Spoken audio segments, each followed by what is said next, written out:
Ma'am, Hi, good evening, everyone. Am I audible? Yes, ma'am. ma'am. Yes, ma'am, you're audible. Yes, ma'am. Okay, so how was the OP? Any feedback? I was seeing all your discourse posts, so I think there's some problem on the dashboard regarding the scores. So, for a lot of people, I think it's not visible yet, but we are looking into it. We have informed support, so all of that will be solved. And also, I saw one doubt on discourse a lot of times about the Python DB question. So, that is mandatory, right? We told you in the class also. So if you weren't able to pass because of that question, you have to attempt this second qualifier.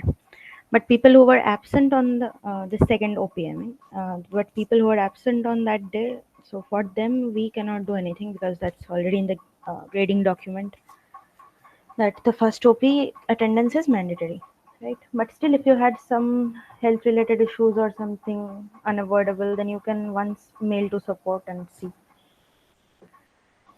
Right. So today's session is for week 11. So let me share my screen.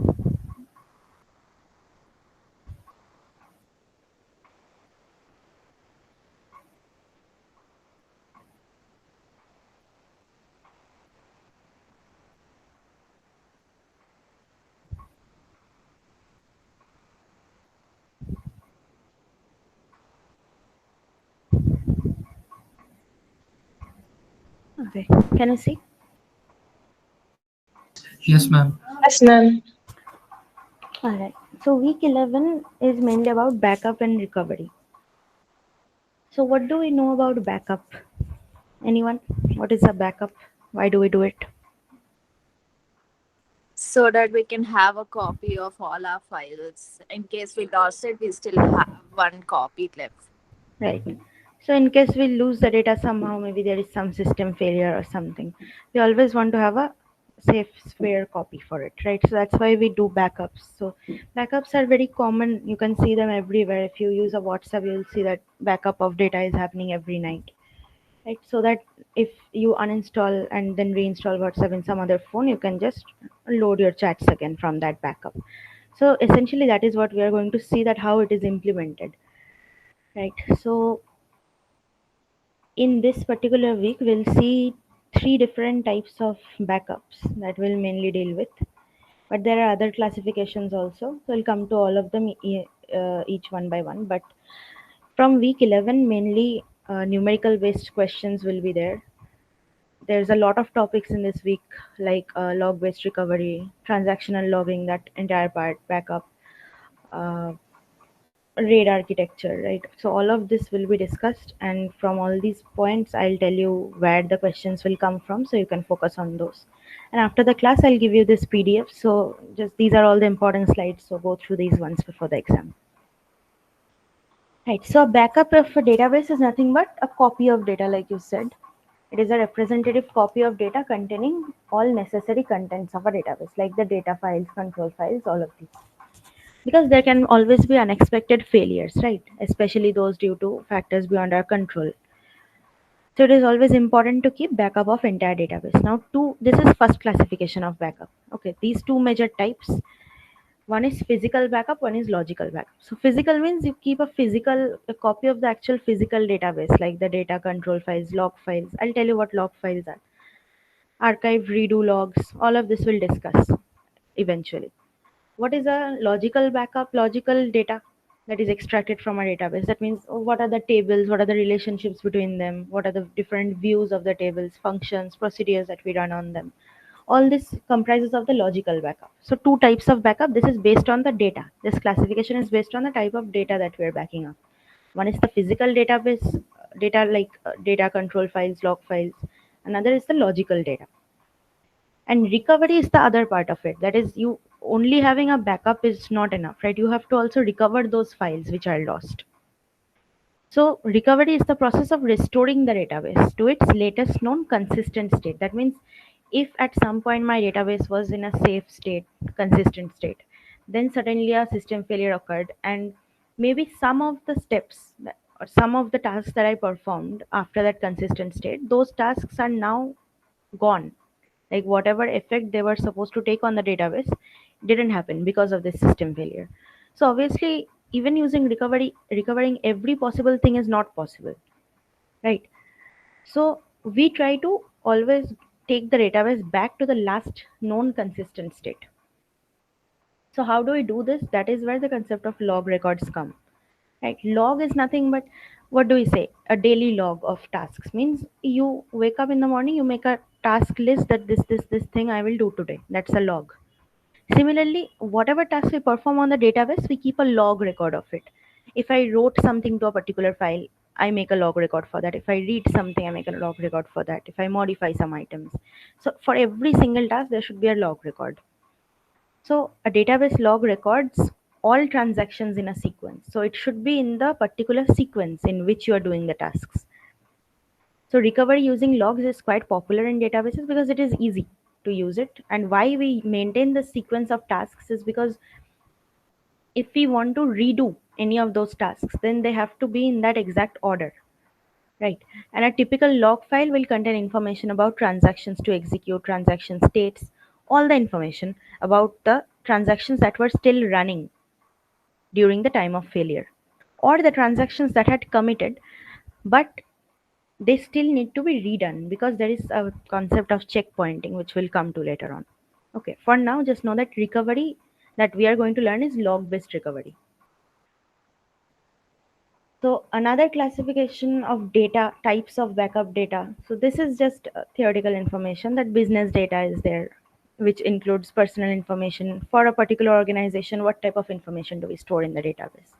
Client information, employee information, contractor information, all of these things. These make up the business data. What is system data? That means for a particular system, for a particular environment or configuration of the system, the data related to that, right? For data related to a specialized development purpose, data about log files, software dependency data, all of these make up system data. And media, you all know that any photo, video, audio, any such file, any graphic file, these are all media files, right? So all these different types of data need to be backed up. So we will learn how. Now this classification that we are going to do now, this is the main classification and this is very important for exam. Okay, so there are three types of backup strategies we'll learn. First one is a full backup. So what does full backup mean? Full backup means I will back up everything. Whatever is there, I will back up. There is no distinguishing between any characteristics that, okay, this type of data only I'll back up, the other classification, I don't need to back up that data. It's not like that. Whatever you have, you will back up. So it is a complete copy which stores every object of the database. So it will have the tables, it will have the procedures. That means it will have the physical data, it will have the logical data, all of it, right? And full backup can restore, it is the only type of backup which can restore all components of a database system as it was at the time of crash. That means, let's say at timestamp, some timestamp t1, my database is in consistent state. Okay, at that point I performed a full backup on it, so I have a replica of this consistent database in my hands now. Now after this, if there is a failure, I can use this full backup set to recover my lost data, and it will be a complete recovery because full backup doesn't leave anything, it backs up every part of the database.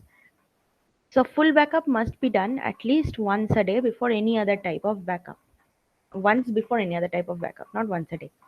Now you might ask that if full backup is so efficient, then why do we need other types of strategies, right?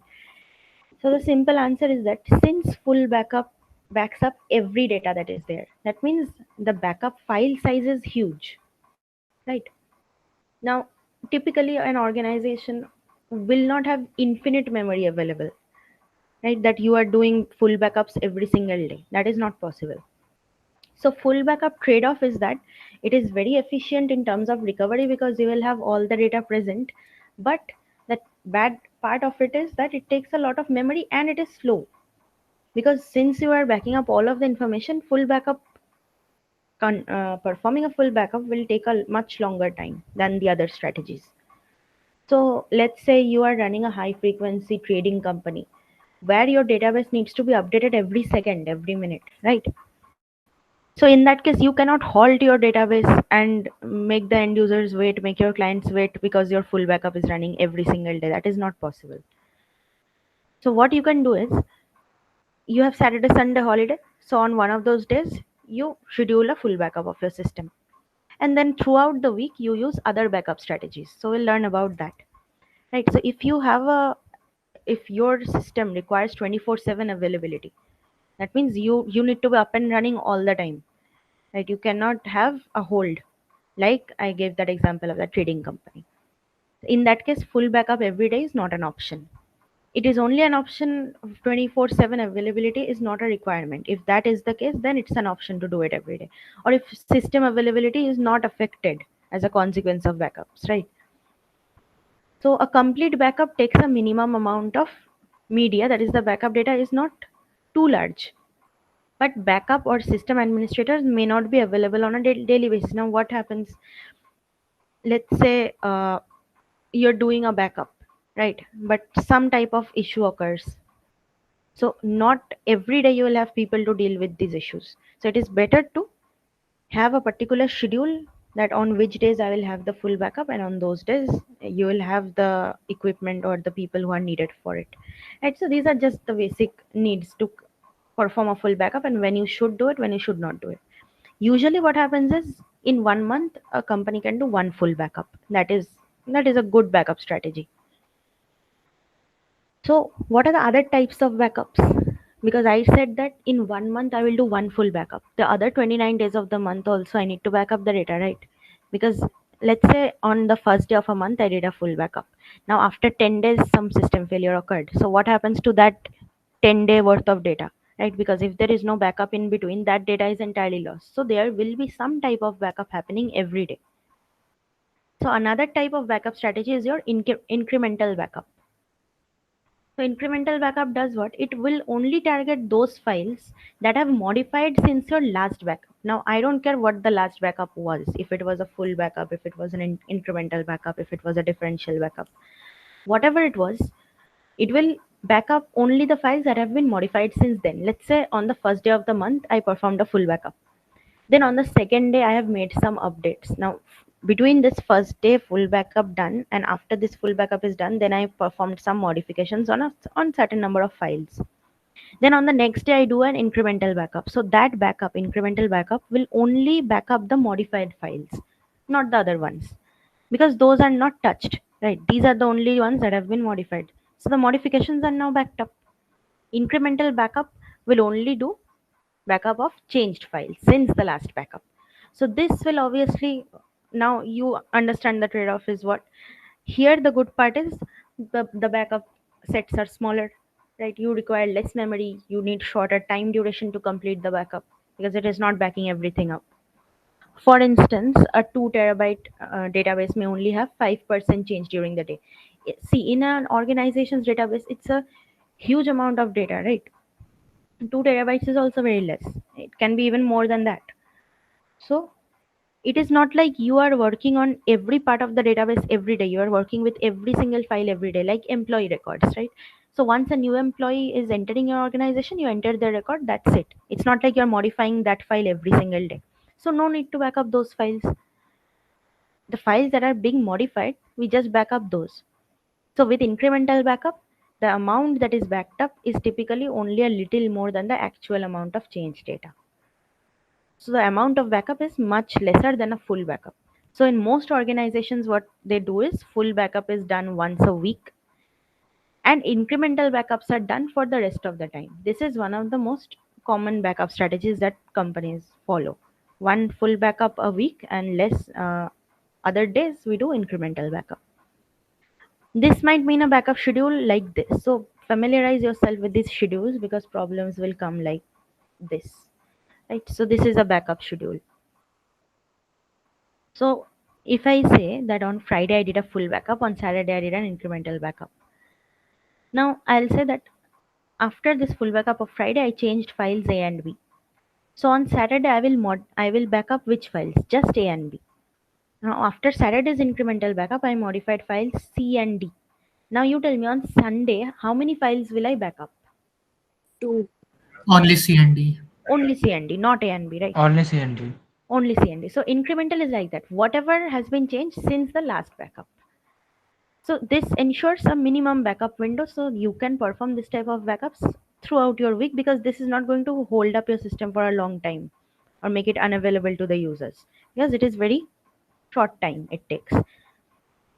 Now, another type of backup which is very important is differential backup. So differential backup will back up all of the changes that have occurred since the most recent full backup. That means incremental said what? That I will back up whatever changes happened since the last backup. I don't care what the last backup was. It can be full incremental differential.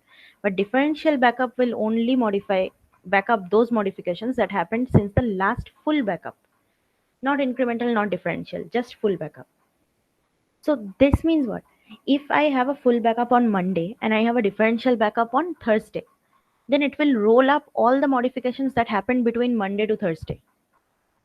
That is after that full backup, whatever change happens, even if there are incremental backup sets in between.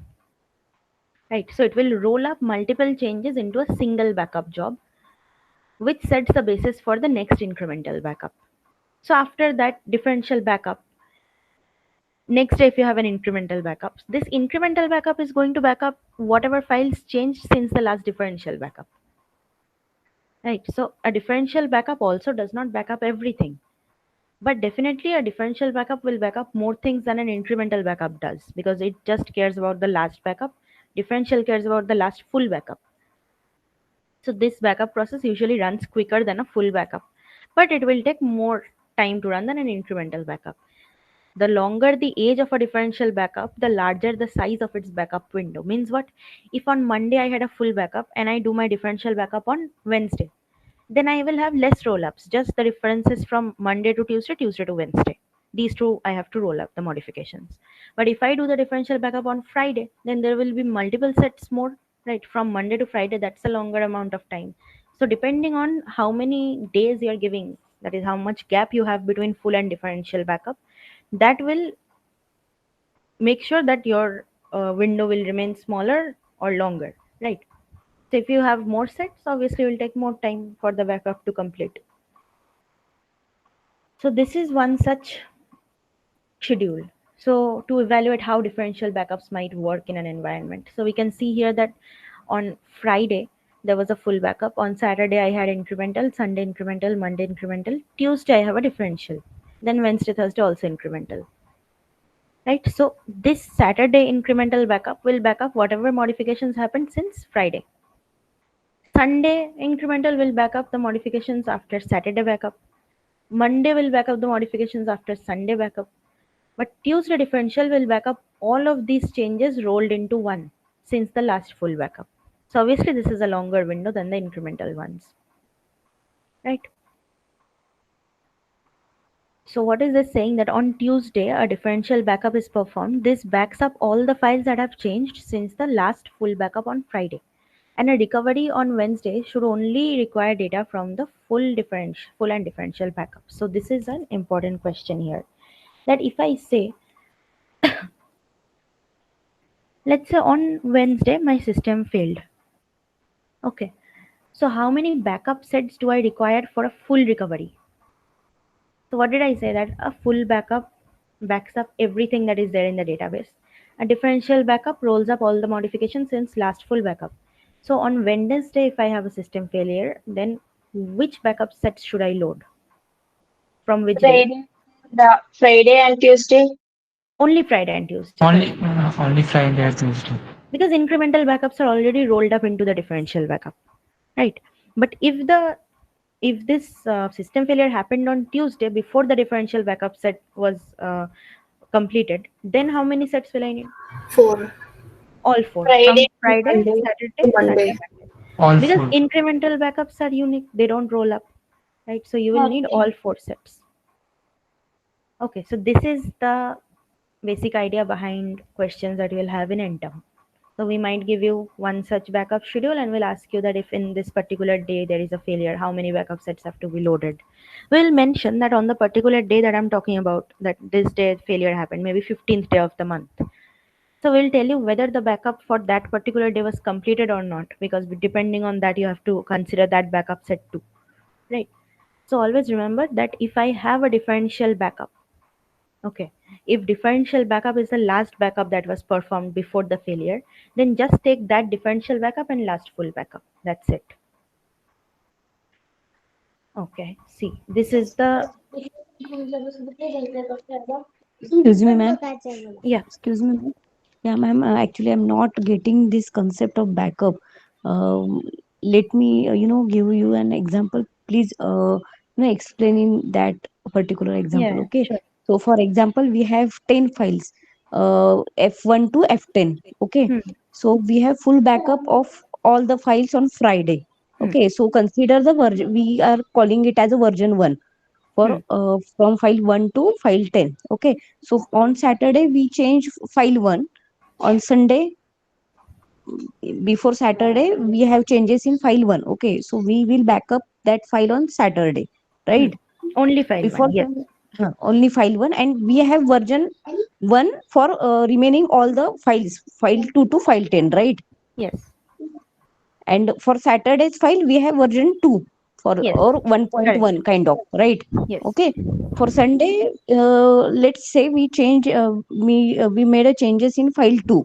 Okay, so we have file number 1.1 and 2.1, right? And remaining as 3 point whatever, file number 3 to 10 will be remain as it is. yes. Okay, so on Monday, same, file number 3 will get changed, right? Yeah, Or whatever files you're will changing, only that for that you're creating a new set of backup yeah. for incremental. And what will happen on Tuesday then?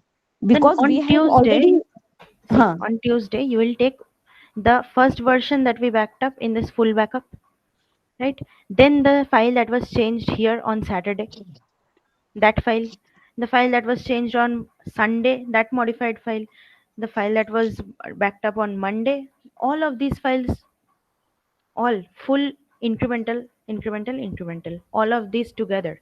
Okay, so differential does what, that it takes the modifications after the last full backup. That means the version 1, whatever changes happened after the version 1, right? So it will count from this modification, Friday to Saturday, Saturday to Sunday, Sunday to Monday, then Monday to Tuesday, whatever happened, all of this will be rolled up.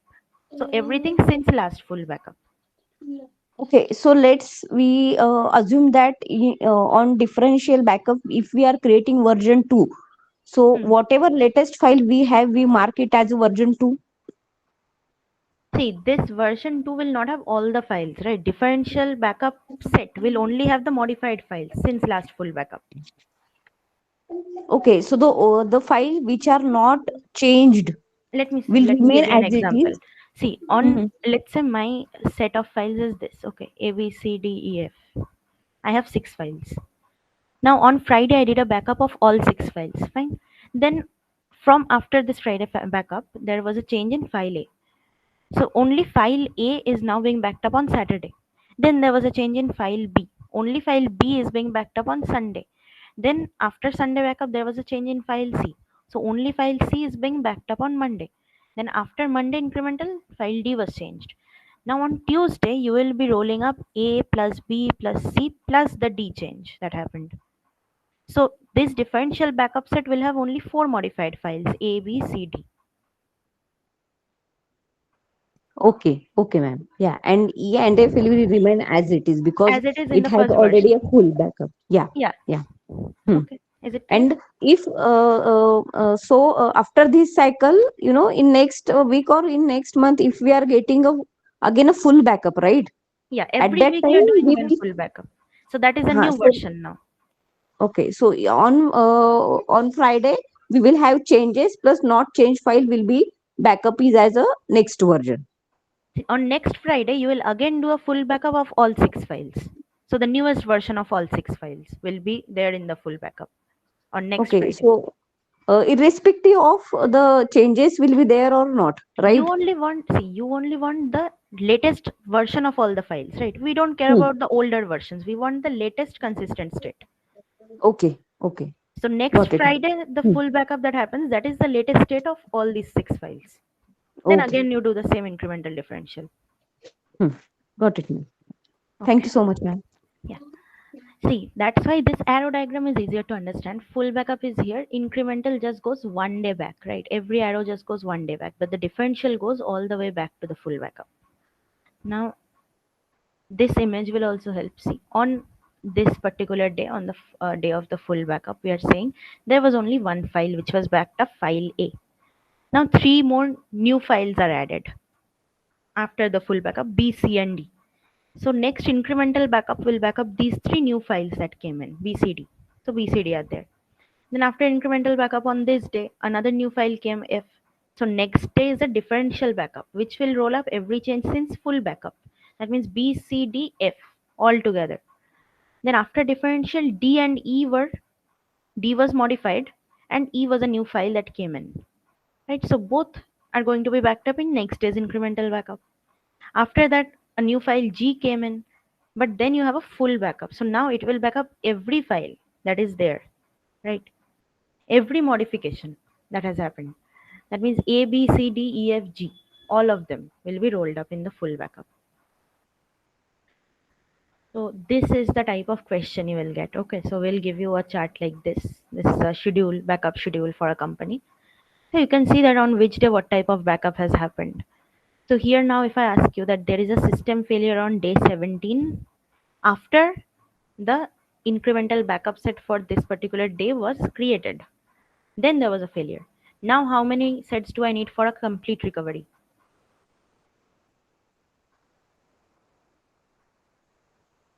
Calculate it. 4. 4 sets. Why? I'll take this first full backup set, last differential backup set, it is incremental, and the incremental that was completed on this day. So 1, 2, 3, 4, 4 sets.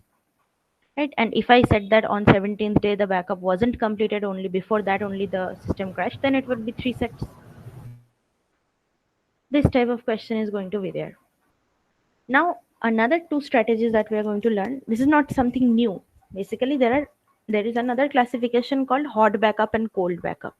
So hot backup, cold backup is completely based on the fact that when you're performing the backup on your system, when you're performing, is your system still up and running during the backup? Like I can back up in the background and I still have my system up and running for the users. If that is the case, then we call it a hot backup. But if your system has to go into halt, that is you cannot make it available to your users, you have to let the backup finish first, then that is a cold backup. So till now, the strategies that we saw, this differential, incremental, full backup, these are all cold backup strategies. That is, they cannot happen simultaneously with a running application, right? So backup strategies we learned cannot happen simultaneously with a running application. So in systems where high availability is a requirement, that is, you cannot afford to have your system down for a long time, then you need to have hot backup, which is preferable wherever possible. So you can do a hot backup anytime because it won't affect your current database, right? So hot backup refers to what? Keeping a database up and running while backup is being performed concurrently. So such a system usually has some module, some plugin that allows the database to be backed up while it is still available. These hedge funds, this high frequency trading companies, they need to run 24/7. They have very dynamic operations happening, constant updates made to the database. So you cannot afford to have it down for a long time. So they use hot backup strategies. We won't be discussing hot backup strategies, just know the difference between hot and cold backup. That's enough. Now, in regular database systems, hot backup is mainly used for transaction log backup. Okay. So in systems where we are implementing cold backup strategies only, like this incremental differential type of strategies, there also for one particular thing we would require hot backup. That is for this transactional log backup. So transactional logging is what? Transactional logging is used in circumstances where a possibly inconsistent backup is taken. That means the file that I backed up, whatever backup set I have right now, is not correct. It is not consistent with the actual modifications that have happened. But another file, so it is used in circumstances where a possibly inconsistent backup is taken, but another file generated and backed up can be used to restore consistency. Right, that means I have a spare file which I can use to restore. But we'll see this in details, that will make it clear. So information, why do I need this transactional logging to be in hot backup? Because transactional logging needs to happen while the transaction is running. So you do one read operation, you have to immediately back that up in the transaction log. You write that command in the transaction log that yes, I performed one read operation or one write operation. Immediately it needs to be backed up because we cannot afford to lose that information. At some point, if your system fails and you lose the current logs because you haven't already backed them up, then there is no way to recover that. Right, so transactional logging will always use hot backup. So information regarding data backup versions while recovery at a given point can be inferred from the transaction log backup set. That means what? That while we do this recovery, that at a particular point in time, what was the last state of a particular file? So you can infer all of this by looking at your log, transactional log. Because see, first of all, I told you that log has to be in sequence. So if I first did a read, then I did a write on a particular data item, the log record should be in that exact order. Because so that when I reverse it, when you do a recovery, that is you are again redoing all of the operations, they should happen in that exact same order so that it has the same effect on the database. So transaction logging will play a very vital role in database recovery.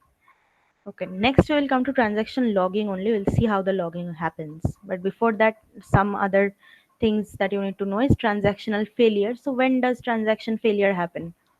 In last week we saw that when a transaction fails, it goes to aborted state. From there you can again restart it, or you can go to terminated state, kill it, right? So what causes this type of failure is, one is the logical errors, that transaction cannot complete due to some internal error, right? What is that error? For example, let's say I have 50 rupees in my account, I'm trying to send you 100 rupees. Will I be able to send? No.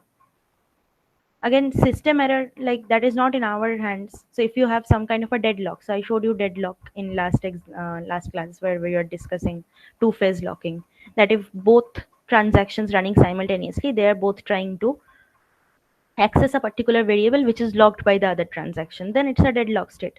So we try to avoid those, but sometimes they can still happen.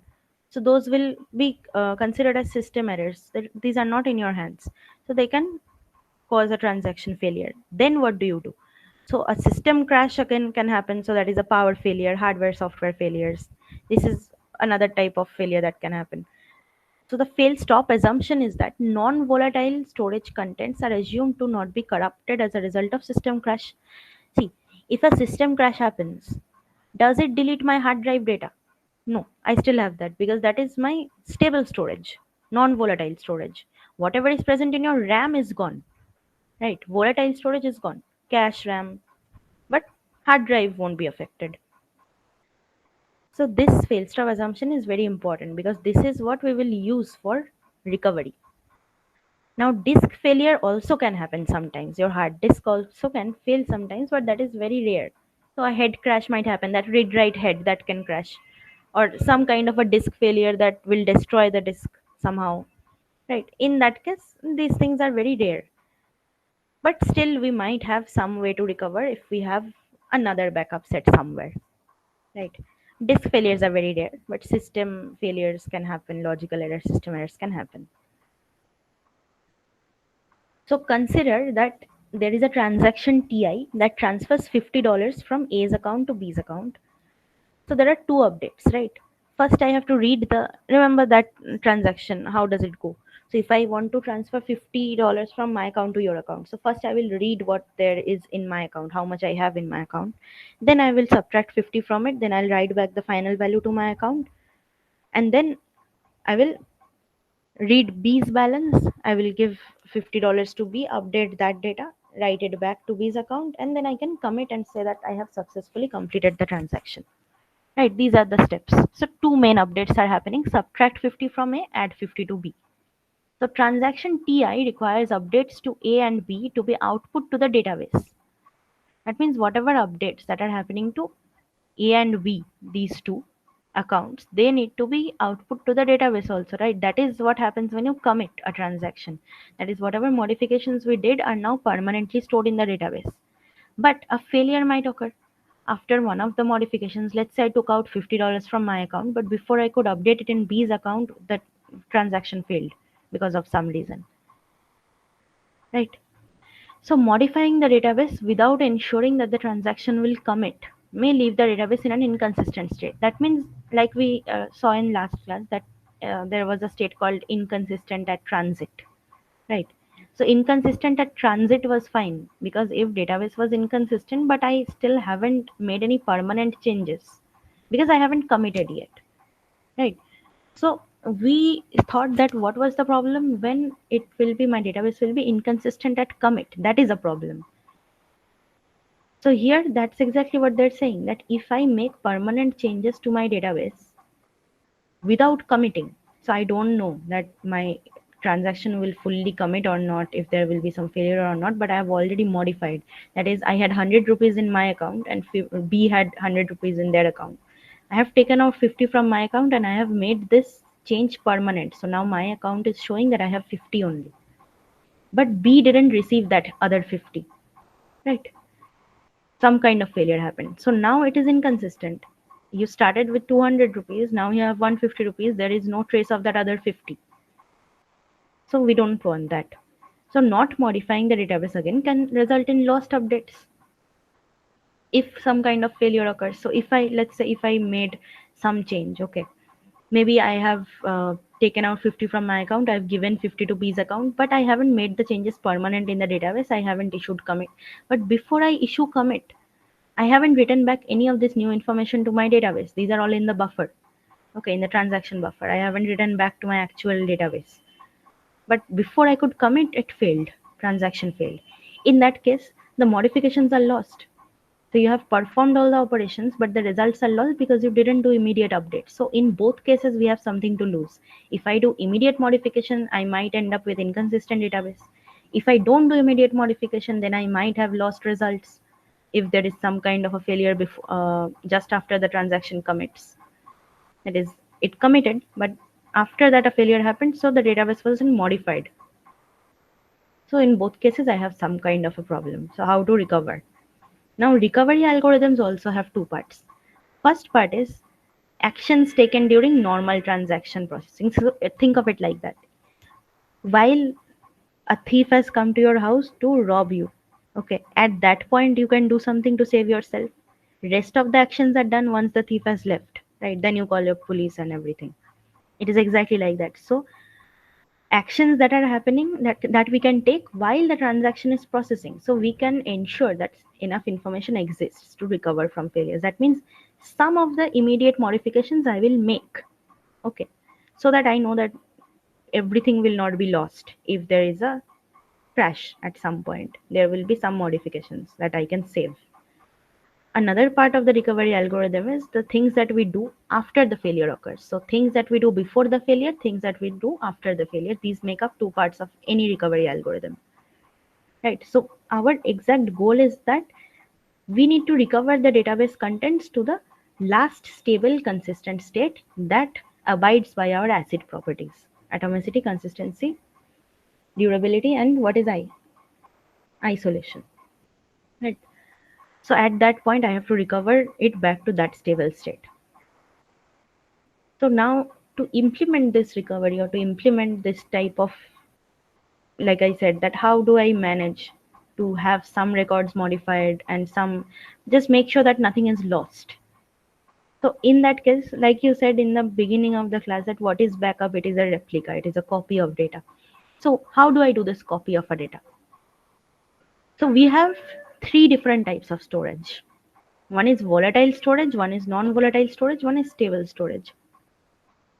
So what is an example of a volatile storage? Everyone has learned in school that random access memory is volatile storage, right? Whatever we do in RAM, if you switch off the computer, data is erased from RAM. Or main memory, you can call it main memory also. Cache memory is also part of that only. What is cache memory? Whatever we do frequently, whatever files we're accessing frequently, those are stored in your cache memory. Right? That also has parts SRAM, DRAM, a lot of things are there. But these are volatile storage. That is, these will never survive system crashes. If your system crashes, volatile storage will never survive. What will survive is non-volatile storage, like I said, disk, hard disk, or flash memory, your pen drives. All of this will survive system crash because these are permanent storage units, right? They do not care if your system has failed because it has nothing to do with whatever is stored in there. If you want to do some kind of processing on an information, what do? You fetch it from the disk, you bring that to the RAM, to the processor, there you do the processing. So whatever is there in the RAM while processing will only get affected by a system crash. Whatever is there in the non-volatile storage will never get affected unless the non-volatile storage itself fails, if there is some kind of a disk damage, which is very rare case. So non-volatile storage survives system crash. Now what is stable storage? So stable storage is what will matter in this recovery point of view. Stable storage is not some other third type of storage. It is an imaginary form of storage that we say that it will survive all kind of failures. It can never fail. So what is that? You implement stable storage just by maintaining multiple copies of same data. Sounds redundant, right? That why will I have multiple copies of same data? Where am I storing it? How are they safe? See, if I have a file and I maintain, let's say, just 2 copies of that file in my disk. So at any point, if one of the copies get damaged also somehow, I still have another copy to back it to recover it from. So this is acting as such a storage that never gets damaged, that can survive all types of failures. So stable storage doesn't actually exist. It is a part of the non-volatile storage only. So just when we make multiple copies of same data, it seems to us like that data is indestructible because we are always able to recover it back because at least one of the copy is there, which is not damaged. Okay, so that is the concept of stable storage. So how do we implement such stable storage? So you maintain multiple copies of each block on separate disks. So this will be better understood when we do RAID architecture. Okay.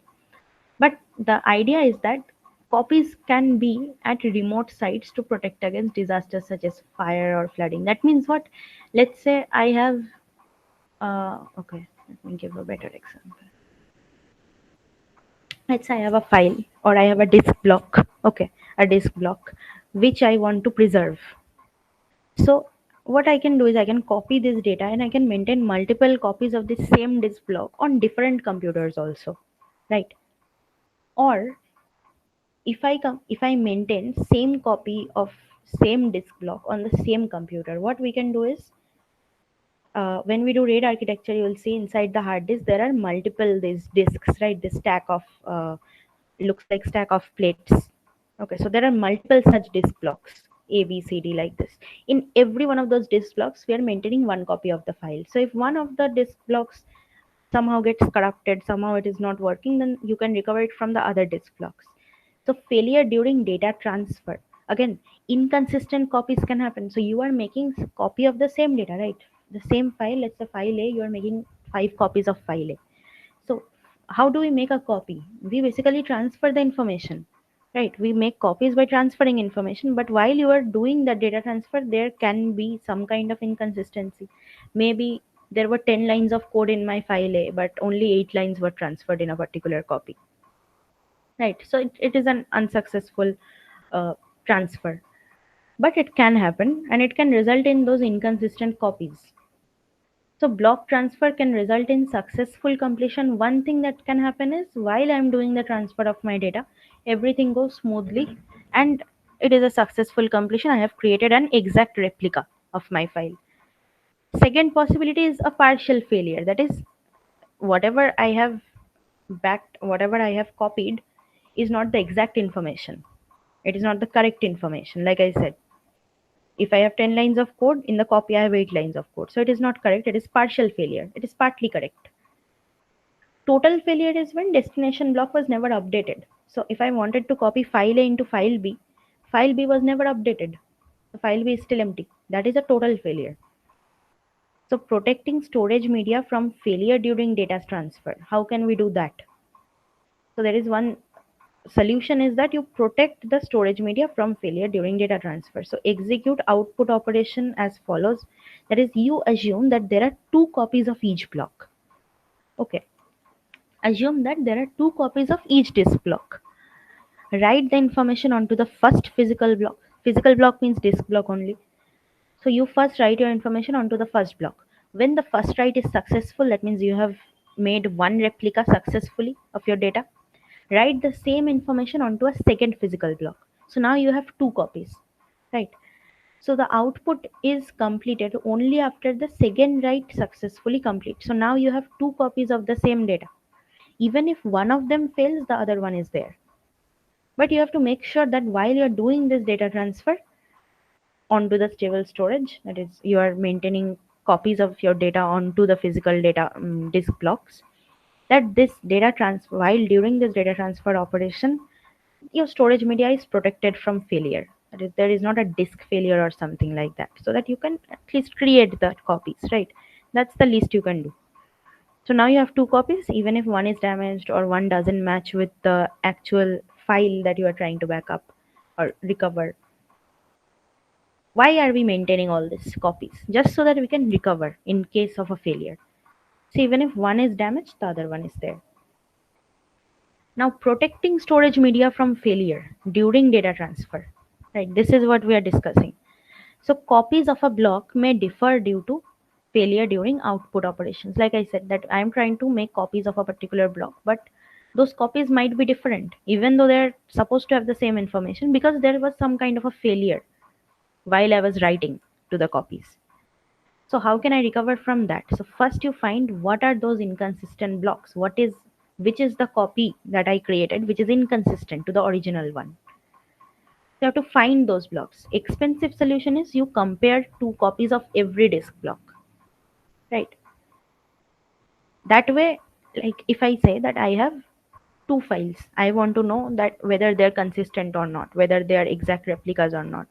That means if I have, let's say, 500 lines of code in one file and I've made a replica of it and I want to see that these 2 are exact same or not, the expensive solution is that you compare each line, right? You compare 500 lines in both files with one another, but that is very expensive and time consuming. What is the better solution? Record in progress disk writes on non-volatile storage. What does this mean? That I will keep a record of what I am writing to the disk. Let's say I am writing the first line. I'm copying the first line from my original file to the copy file. Okay, but I'll keep a record of that, okay, I am writing this.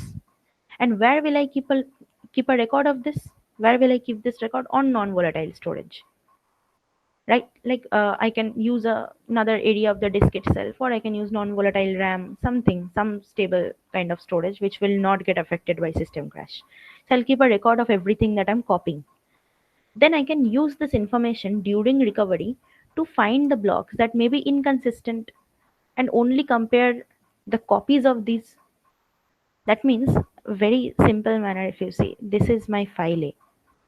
I am trying to make 2 copies of it, B and C, but they're supposed to have the exact information that is present in A. So every time I copy one line of information from A to B or from A to C, I create 2 extra files, one for B, one for C. This extra file for B is what? It is holding all the records of this write, right? If I do the first write, there is a log record of that. If I do second line, I have copied from A to B, there is a log record of that. So for every line that I'm copying, I have a log record. And again, every line that I'm copying from A to C also has a log record in the file. So if I want to check if B and C are consistent copies, that means B and C should be exactly same, right?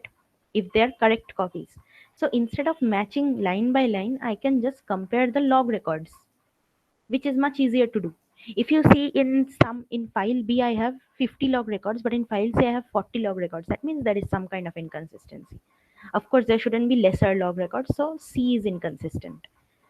So this is where this keeping record of in progress disk writes will help you. But we cannot lose this log records, so we'll always store them on non-volatile storage. So if either copy of inconsistent block is detected, like B or C, if any of them is inconsistent and I can detect that, there is also the checksum method to check that whether any of them are inconsistent. I'm not going to discuss checksum, but there is a method like that. Okay. For that, you need the 0 1 bits. You have to calculate the number of bits and everything. But yeah, if you find that any of these copies are inconsistent, like B or C, then you can overwrite it by the other consistent copy. Like I said, if C is the inconsistent one, you find out by comparing log records, you can just copy the information from B onto C again. So now B and C are again equal. But if both have no error but are different, right? If both have no error but are different, overwrite the second block by the first block. So I cannot find an error. That is, let's say both B and C log records have 50 lines of code. I cannot find an error, but the contents of B and C are different. In that case, we just overwrite the second block by the first block. That is, we consider that first copy is the correct copy and we just overwrite it. Okay, this is not a very good assumption, but yeah, that's what you do. Usually you don't have to go this far. Usually the checksum and all can detect that what is wrong, which is the inconsistent copy. In that case, you just overwrite it with the correct copy. So you can understand that the whole point of recovery is just maintaining multiple copies of same data, and we have to make sure that those copies are also consistent. There is no failure in that. So physical blocks. Now this part, be very attentive, because we have to understand now how the data transfer works, right? So physical blocks are disk blocks, blocks which are residing on the disk. That is, these are secondary storage, right? System buffer blocks, these terminologies, just remember, system buffer block are the blocks residing temporarily in main memory. Whenever we say buffer, buffer is some memory that is allotted, okay, for processing. That is usually the buffer, where you do the arithmetic logic operations on a particular file, particular data. The physical block is disk block. System buffer blocks are blocks that are residing temporarily in main memory. So whatever blocks are in main memory, first tell me, are they volatile or non-volatile?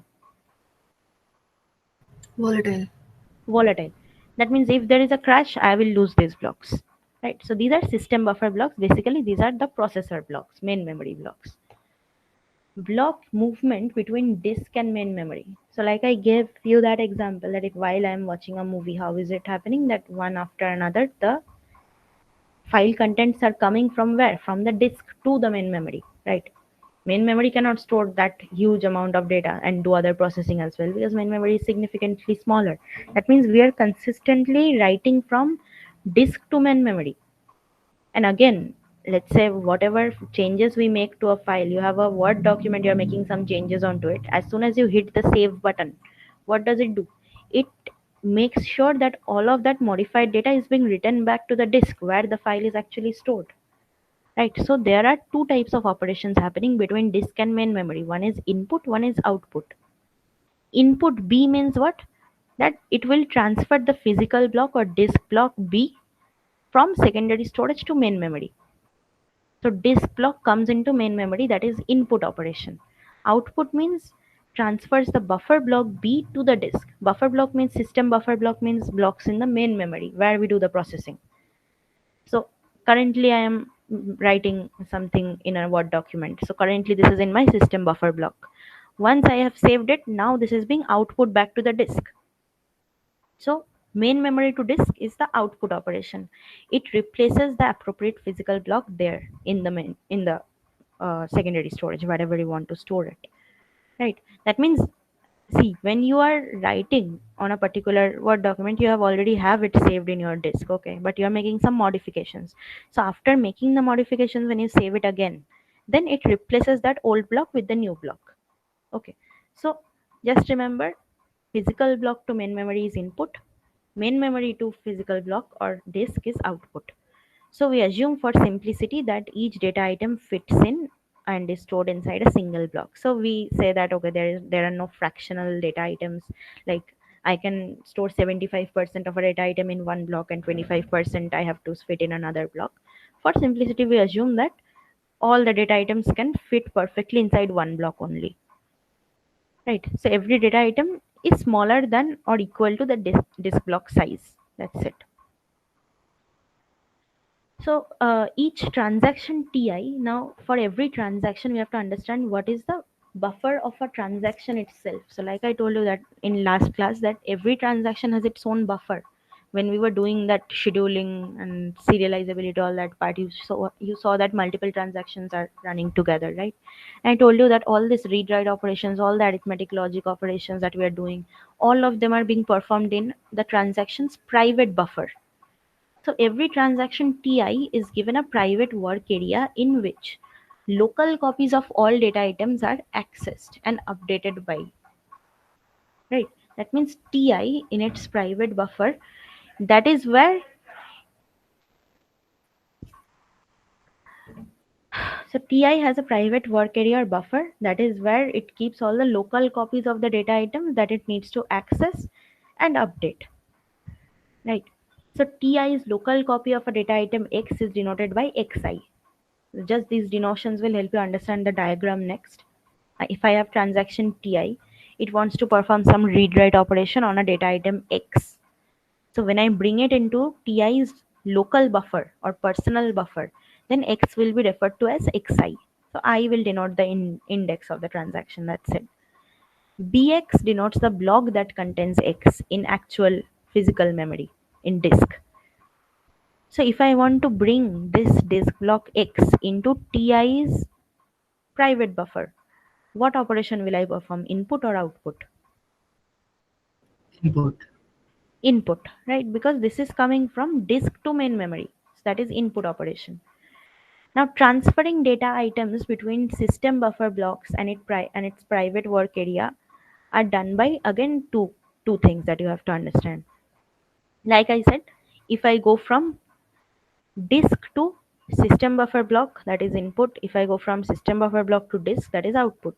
Now again, if you want to transfer data items between system buffer and a transaction's private buffer, both of which are residing in the main memory only, okay, then there are two operations, read and write. So read X will assign the value of data item X to local variable Xi. That means first this disk blocks Bx that contained the data item X, it came into the system buffer or the main memory buffer, right?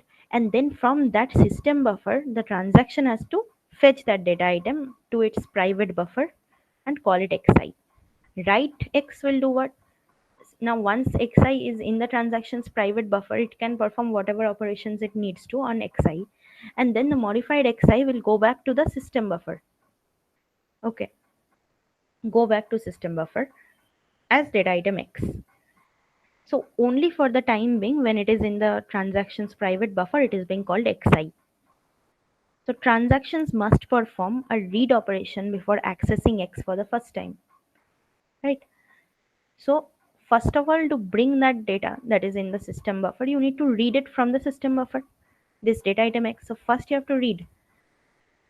Then once it's in your local copy, once you have read it, it is in your local copy, local buffer, you perform that write X. Once everything is done, whatever operations you wanted to execute on X, they are all completed, then you can execute write X at any time before the commit occurs, right?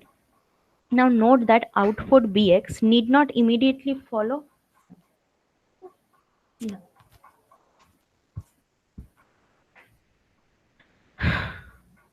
So read X before accessing X for the first time. Okay, and then write X can be executed at any time before the transaction commits. So you have to note that output Bx need not immediately follow write X. That means if I am writing back some item from transaction buffer to system buffer, that is by write X. So I did that. It doesn't mean that the system buffer has to immediately output that modified X to the disk block. That is, it does not have to immediately do the output Bx operation. System can perform output operation whenever it seems fit. See, this diagram will make it much clearer. This is your disk or physical storage. Okay. So I have two disk blocks A and B containing two data items A and B respectively. I want to bring A from disk block into the buffer. Okay. So I do. This is your system buffer.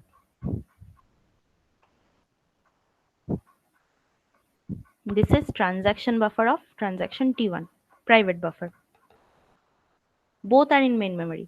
Since I told you buffer is where all the operations happen, so obviously, or arithmetic logic operations, it has to be in main memory. So first I input this disk block A into the system buffer where we are calling it X. Then from X, if transaction T1 wants to access this X, it has to perform a read operation. So it does read X and brings it as a local copy into its own transaction buffer. Then it performs whatever operations it wants on this X, and let's say the modified copy is some Y.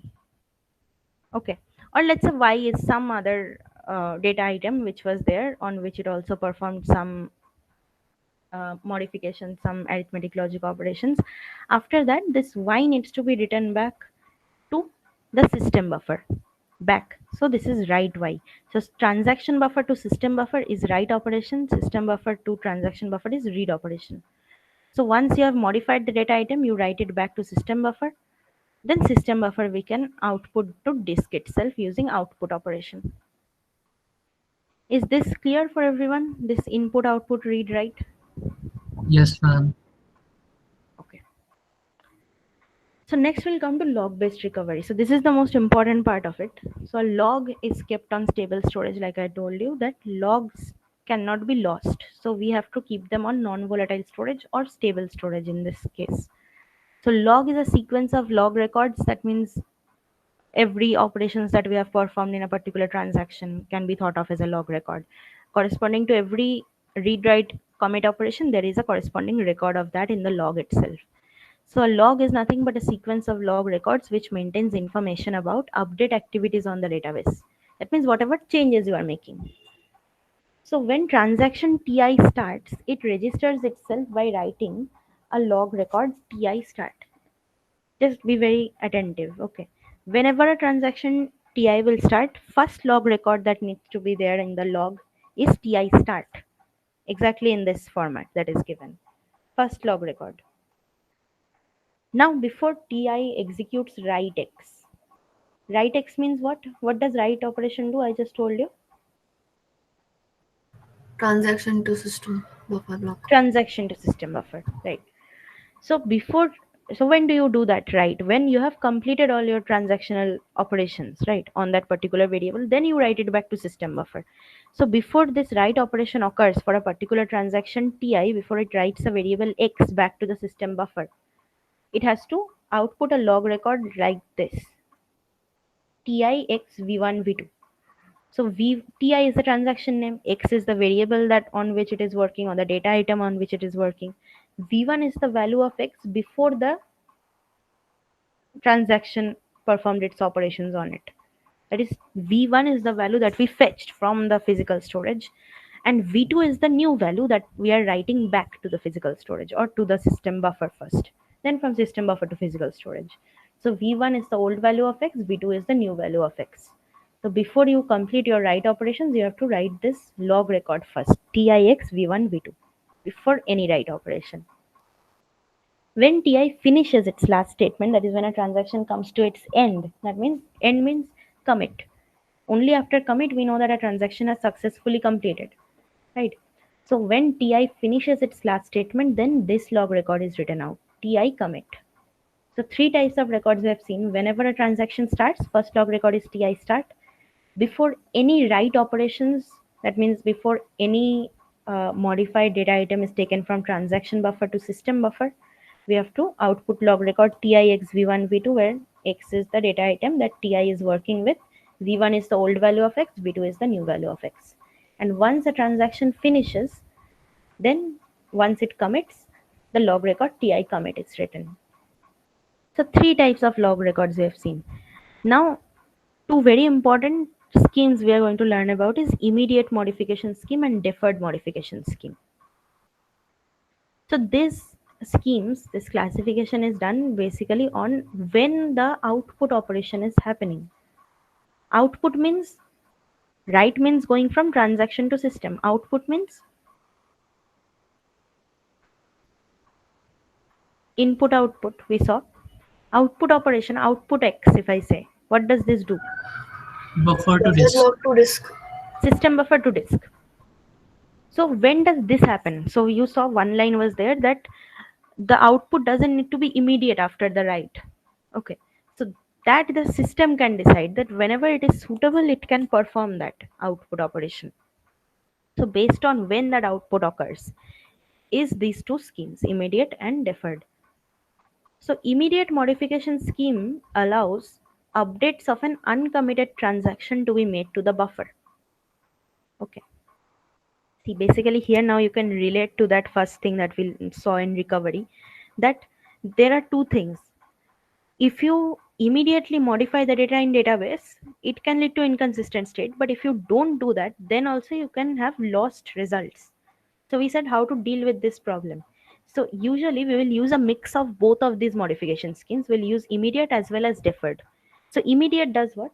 It will allow you to make the update of any uncommitted transaction, that is transaction that is still in process, to be made to the buffer or even the disk. That means you can let's say you are changing some data item X, but your transaction hasn't completed yet, but you can already send the modified value from transaction buffer to system buffer, and again from system buffer to disk also. That means permanent changes also.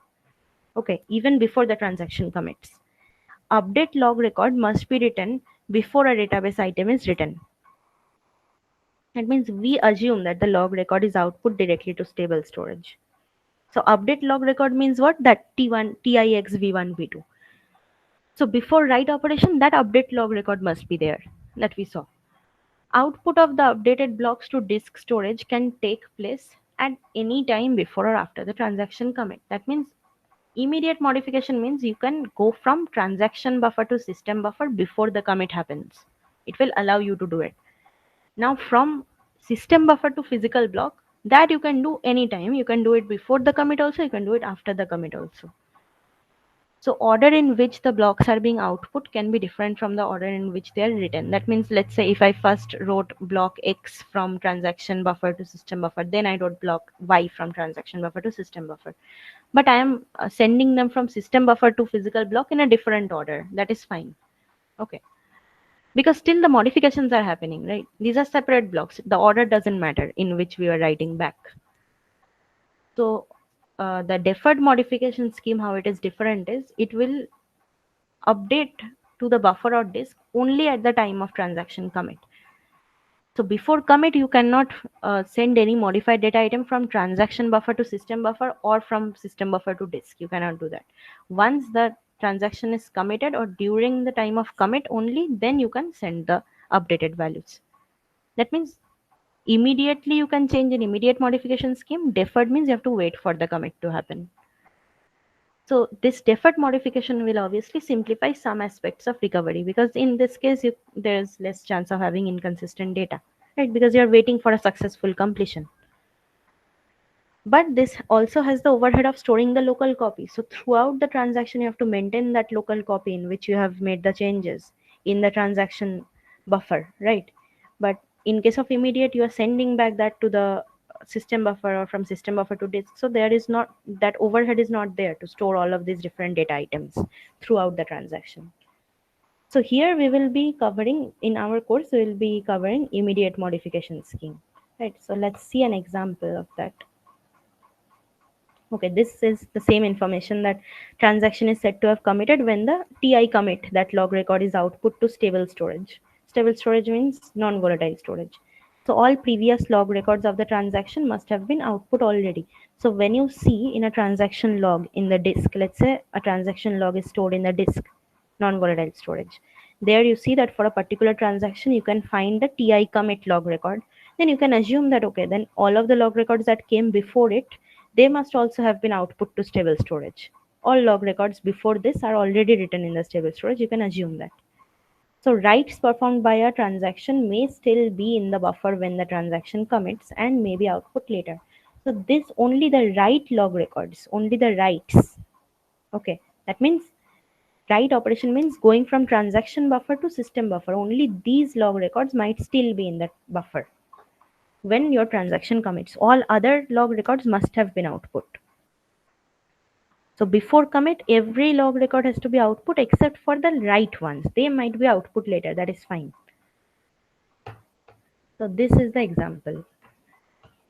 If I have in the log, I can see the log table. Okay, in the log table, I can see that there is a T0 start. from this record, I can say that T0 transaction has started. Then I see T0 A 1950. What does this signify?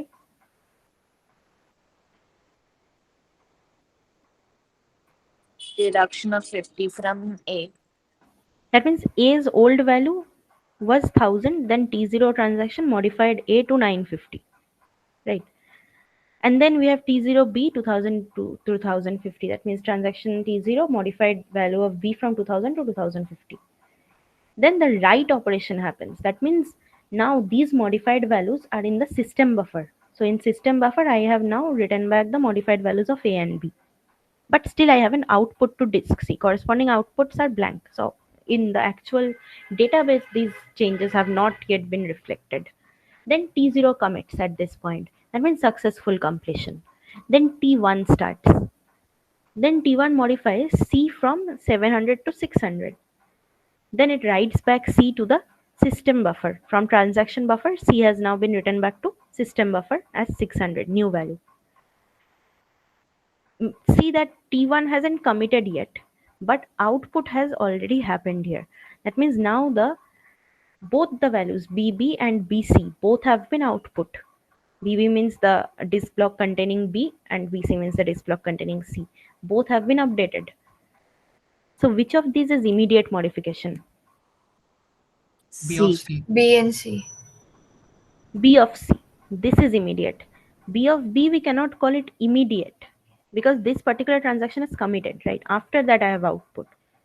So immediate allows both. You can do both together. You can wait for commit or you can basically let it happen after the commit. So the definition is that in case of immediate modification, it will allow you to write back to the buffer immediately before commit. See, A and B write to buffer happened before commit. So from here you can say it is immediate. From this step you cannot say that, right? Only from this step you can say that T0 is also following immediate modification. Otherwise it won't be able to write back to the system buffer before the commit. And C, you can see C did the write operation to system buffer and also it output to the actual database. It changed the actual physical block all before T1 committed. So both are following immediate modification.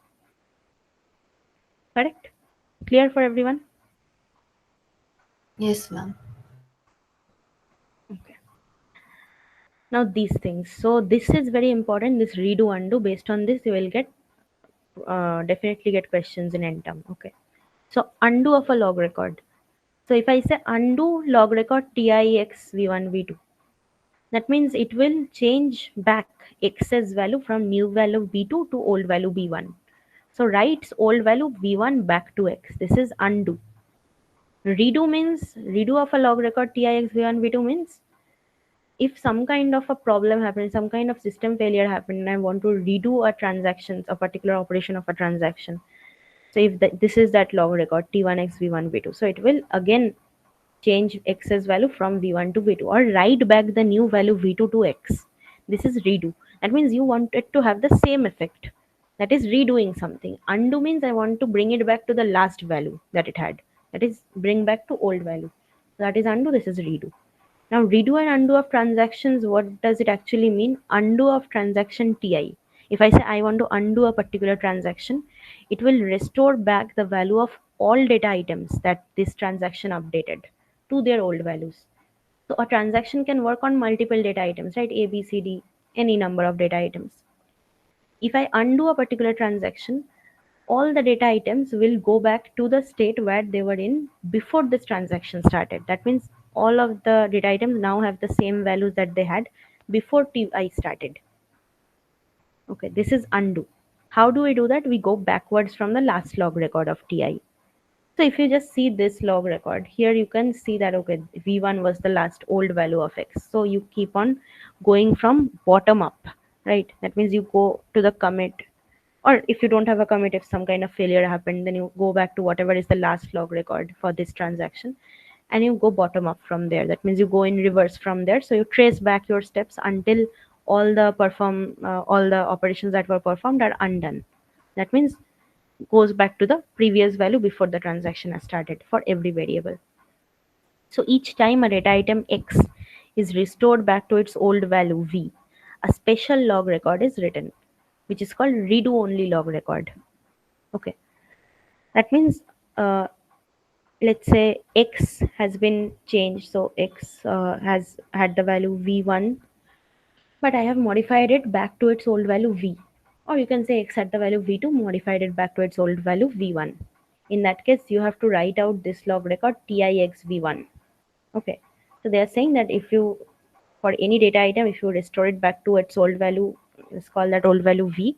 In that case, special log record is there, t1x v. This log record is called redo only, even though this is an undo log record. Okay, this is still called redo only log record. So this is important. What is redo only log record is important for exam. Now, when undo of a transaction is completed, that is, undo operation is fully completed, all the variables are now back to their original states. So how do you know that undo is done? Like, I know from ti commit that transaction has finished its operation. So to know that undo operation is finished for a particular transaction, a log record is written back, which is ti abort. Right? So we saw that from aborted state, we can either kill a transaction or we can restart. So this is that aborted state. That means everything is back to what it was. Okay. So ti abort, if you see in a log record, you can directly say that this transaction ti has been, undo operation has been performed on it successfully. Okay, undo was completed. Similarly, for redo of ti, this will set the value of all data items updated by ti to the new values. That means, let's say for data items A, B, C, the new values were v1, v2, v3. So you again update them back to the same new values, not the old values. You just redo the operations that you already did. Okay, so going forward from the first log record of ti, like in undo, we traced backwards until ti start. Here we will start from ti start and go till the end. Okay, and redo all of the operations again. So all variables are back to their new values after a redo. In this case, no separate log records are written back in case of a redo. So two separate log records in case of undo. One is the redo only log record, one is the ti abort, which is upon successful completion of undo. For redo, no separate log records are written. Again, compensation log records, this is also important. So let ti be a transaction that I need to roll back. What does roll back mean? Going back to Revert the back to the initial last stage. commit. So we can say that roll back, if I say I am rolling back transaction T1, means I am performing undo operation where I am taking every variable back to their original values before Ti started, correct? That is Yes. rollback. So what do we have to do? I have to scan the log records backwards from the end. And for each log record of this format, Ti, Xj, V1, V2, we perform the undo by writing the old value V1 back to Xj. For that, you have to write this log record, right? That we just saw, the redo only log record, Ti, Xj, V1. So this redo only log records are also called compensation log records. So they have two different names. Remember this. CLR and redo only are same things. When you take a data item Xj back to its old value V1, then you have to mention the name of the transaction Ti, the variable Xj, and the old value V1 once the operation is done. Now, once the log record Ti is reached, Ti start is reached, that means we have now completed undoing all the steps, right? We have rolled back every step in the transaction. That's why we have come to the first step now, which is Ti start. So at that point, you can understand that now I can stop the scanning backwards because this is the last log record. And after this, you can issue that Ti abort. Ti abort means successful undo completion. Now, where will we use all this? I'll show you some sums on that. So when recovering after a failure, what do we do? After a failure, transaction Ti, if it needs to be undone. So for a transaction to undo successfully, that means I will scan backwards till I reach Ti start. So it must contain the Ti start record. The log must contain that. But if I am undoing, that means it didn't commit, right? And it hasn't been undone already. So there are no log records like Ti commit or Ti abort. If it committed, then we wouldn't be undoing it. We can just redo. Okay, it didn't commit, that's why we are doing undo. So we'll scan backwards till Ti start. Now, if Ti needs to be redone, that means no new log records are needed. So redone means we'll start at ti start and then go up to commit, or if it has been undone before, then ti abort will be there. So just go up to that last operation and do all of the operations again. That is, bring all the uh, data items to their new values. Okay, so it can seem strange to do a redo transaction ti if the record ti abort is already in the log. That means we have abort is in the log means it has already been undone, right? So why do we do a redo? So to see why this works, note that if ti abort is in the log, so the redo only log records written by the undo transactions, undo operations are also there.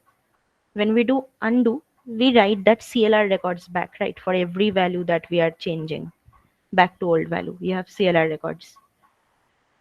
So note that this, if ti abort is in the log, so are the CLR records. Thus, the end result will be to undo ti's modifications in this case. So the slight redundancy simplifies the recovery algorithm. Basically, what happens is we do the undo and then we can do the redo again. So you take the variables back to their original value. From there, you again do the same operations to bring them to the new values. So we'll see where we do redo, where we do undo. For all of that, let me take this example first. Okay, so this one, now you will tell me what is happening. There are three types of log records we can see. Okay, for this transaction T0, we see three log records. So the logs are as it appeared at three different instances of time. So recovery actions in each case, what happens in each case? In the first case A, you can see T0 start is there. That means transaction started, then it modified A from 1000 to 950, modified B from 2000 to 2050. At this point, if there is a failure, then what do we do? Do we do redo or do we do undo? Undo. We do undo because there is no commit. So if I do undo operation, what will happen? Tell me the CLR log. Transaction logs. So what are the T0 8000. See, we are going bottom up. That means first, which one will be changed? B. B. B will be changed first. This is the last log record. We go bottom up. Right? Undo goes bottom up. You start from the end and you go till T0 start. That is your point to stop. Once you reach the start log record, you know this is where I have to stop the scan. So what is the first CLR record that will be written back? B. T0B. T0B, then 2000. 1000. Next CLR will be A. T0A 1000. Okay, 1000. these two CLRs. Then once you find this T0 start, that means you are at the start of the transaction. Nothing else you have to undo. So at this point, I can write back T0 abort. That means successful undo is completed. So these three log records are written out. Now look at instance B. Here T0 started, did all these operations, T0 committed, then T1 started, T1 did this, and then the system failed.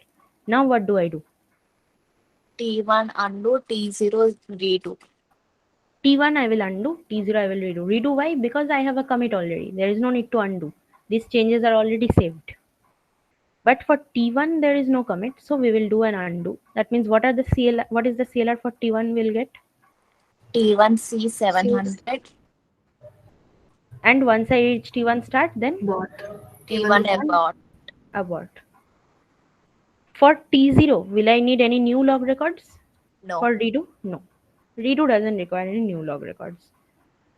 So again, at instance C, we can see T0 started, did operations, committed. T1 also started, did its operation, committed. Here, what do we need to do in case of a failure after this commit? Redo all of them. Both, redo for both T0 and T1, right? Yeah. Now this kind of problem we will get in exam, where we will give you these log records and we'll ask you that which transaction do we need to redo, which do we need to undo. But there will be one more thing, that is checkpoint. In that log record, we'll introduce something called a checkpoint. So checkpoint does what? Redoing or undoing all transactions recorded in the log can be very slow. Okay. So if I don't have a checkpoint, that means I am doing this for every particular transaction. Let's say this transaction ti committed. Okay, ti committed at timestamp 10. Okay, after this transaction T2, T3, T4, multiple transactions happened. Then at some timestamp, let's say 150, there was a failure. So is there a point in redoing T1? Do I need to do that? Is there a possibility that T1 will somehow be damaged by this if T1 has already committed? No. Older transactions do not need to be redone. Now, how do I know which one is older transaction, which one doesn't need a redo? For that, we have checkpointing. So checkpoint is basically a timestamp at which, or an interval at which, we do a checkpoint to see that what is going on at this particular point in time. So if I do a redo or undo for all operations, all transactions that have been happening till now, right, that means since the beginning of time, that is very massive, right? So instead of redoing, undoing all transactions, what we do is streamline the recovery procedure by periodically performing checkpointing. So checkpointing is something we do in a particular interval of time, or periodically we do it. So what happens during checkpointing is all updates are stopped. Okay. Every update will stop. And all output log records currently residing in main memory, output all log records currently residing in main memory onto stable storage. That means whatever log records are there in the main memory currently, I told you that even after the commit has been output to, the commit log record has been output to stable storage, there might still be some write log records that are still there in main memory. So during that time, during the checkpointing, every log record that is in the main memory in any of the buffers, they have to be output onto the stable storage, that is onto the disk. Okay. So no more log records will be there on the main memory during checkpointing for any transaction. And we have to output all modified buffer blocks to the disk. That means also all the buffer blocks that I actually modified, all the data items that I have actually modified, and I have sent to, let's say, from transaction buffer to system buffer. During checkpointing, all such modified blocks have to be output to the physical disk. So basically, we need to make sure that our buffer is clean. It doesn't have any log records, pending log records, or it doesn't have any pending outputs of data items to the disk. So everything is output onto the disk. Now, after everything is done, right, then we have to also write a log record for this checkpoint. See, logs are for any and every operation that you do. Any write, any read, any commit, any checkpointing, for everything there is a log record. So once that checkpoint, okay, when we decide to do a checkpoint, so we write a log record checkpoint L onto stable storage, where L is a list of all transactions active at that time of checkpoint. That means this particular checkpoint, these transactions were active, and we made sure that all their records were output onto stable storage. This is what checkpointing does. So now tell me something. If after a checkpoint some failure happened, so do I need to do anything about the transactions that have committed before the checkpoint? No. Because for them everything is already output onto stable storage, and stable storage is non-volatile. It cannot be destroyed by any kind of system failure. So we need to worry about the transactions that committed after the checkpoint and before the failure, or the transactions that were running during the time of the failure. Okay. So during recovery, we need to consider only the most recent transaction Ti that started before the checkpoint, and the transactions that started after Ti. That means only those transactions which started before checkpoint but didn't commit, and those transactions which were even running during the time of system failure. So scan backwards from the end of log to find the most recent checkpoint L. That is your job. We'll give you a log record. You will scan it backwards to find what was the last checkpoint. You only have to care about the transactions after that, the transactions that started before the checkpoint but haven't committed before checkpoint, and the transactions that started after the checkpoint. Only these two. The ones that have committed before checkpoint, those are safe. Okay. Now see this diagram. This type of question will also be there. We'll give you a diagram like this, and we'll ask you which one requires redo, which one requires undo, which one doesn't require anything, we can ignore. So here now tell me, for T1, what do I do? Checkpoint is here. We can ignore T1 because it committed. See, this ended here. So it committed before checkpoint, nothing needs to be done. T2 started before checkpoint but hasn't committed after the checkpoint but before the failure. That means it successfully committed before the system failed but after the checkpoint. So for T2, what do I do? Redo. Redo. Undo is not required since commit is there. So redo for this. T3 started after checkpoint, finished before failure. For T3 also, do I do undo or redo? Redo. Since it completed, so for T3 also I'll do redo. T4 started after checkpoint before failure, but it was running during the time of failure. That means it did not commit. For this, what do I do? I'll do undo. Undo. And after undo, if you choose to do a redo, you can also do that. Right. Now, any transactions that committed before last checkpoint should be ignored. So we ignore T1.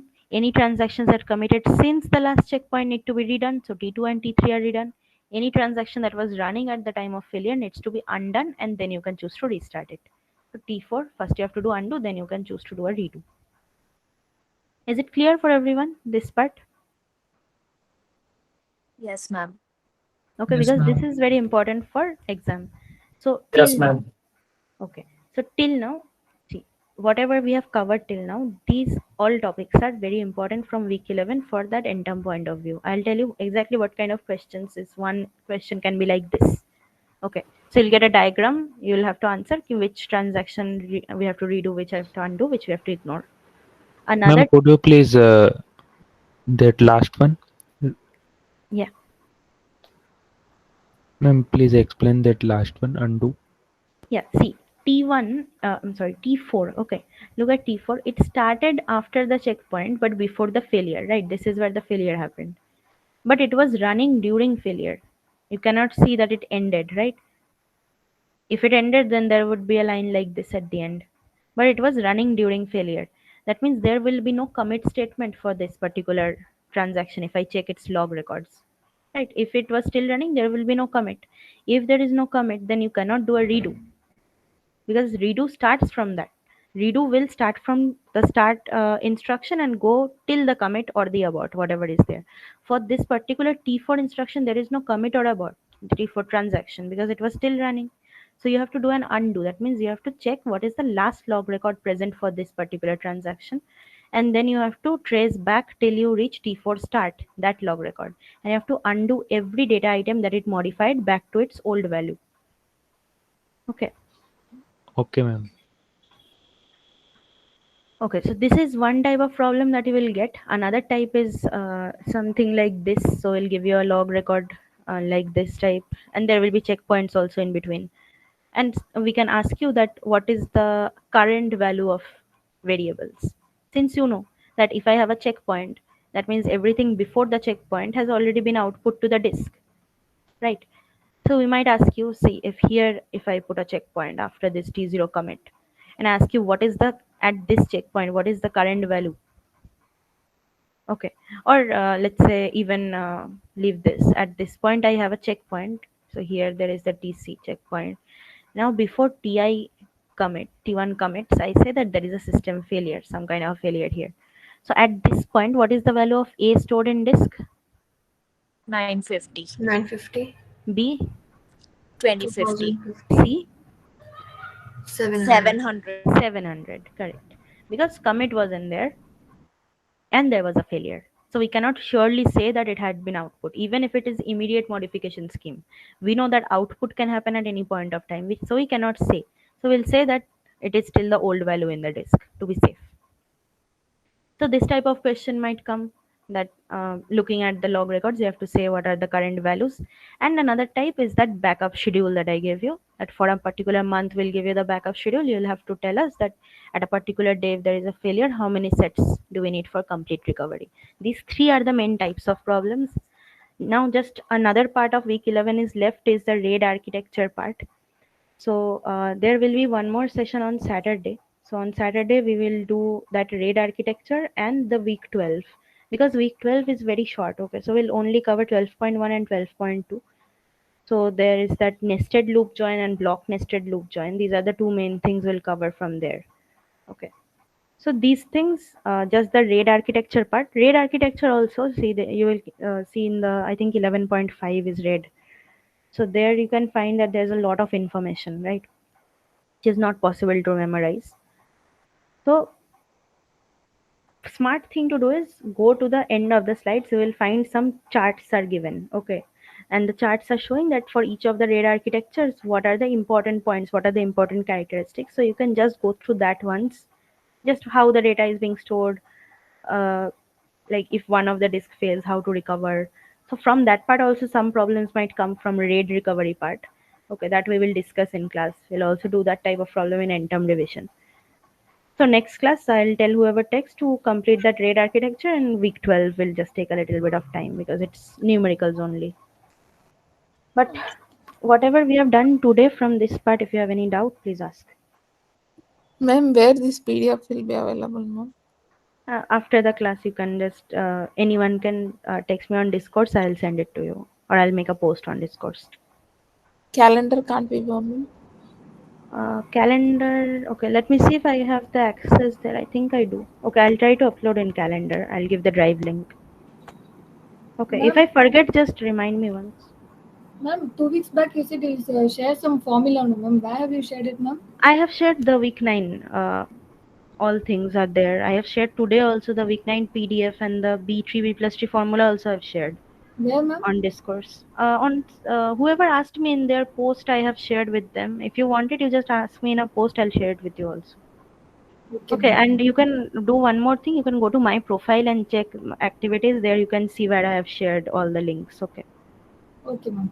Thank you, ma'am. All right. Any more doubts? Okay, so I'll do a Discourse post on this PDF. So next week is going to be probably the last week before we start end-term revisions. So just RAID architecture and 12.1, 12.2 will do on Saturday. Okay. All right. Thanks, everyone. Thanks for joining. Have a good night. Thank you, ma'am. Good night, ma'am. Good night. Thank you, ma'am.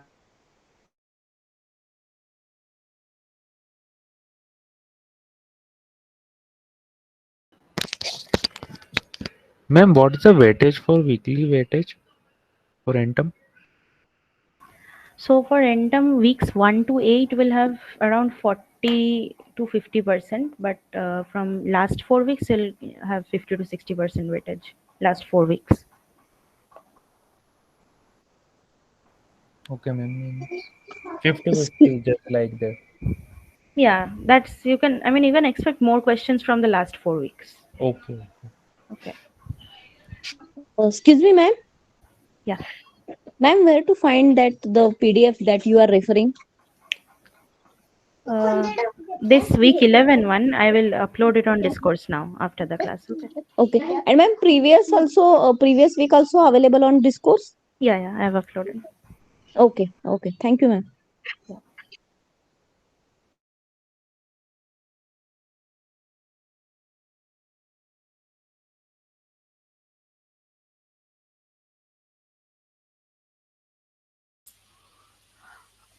Ma'am?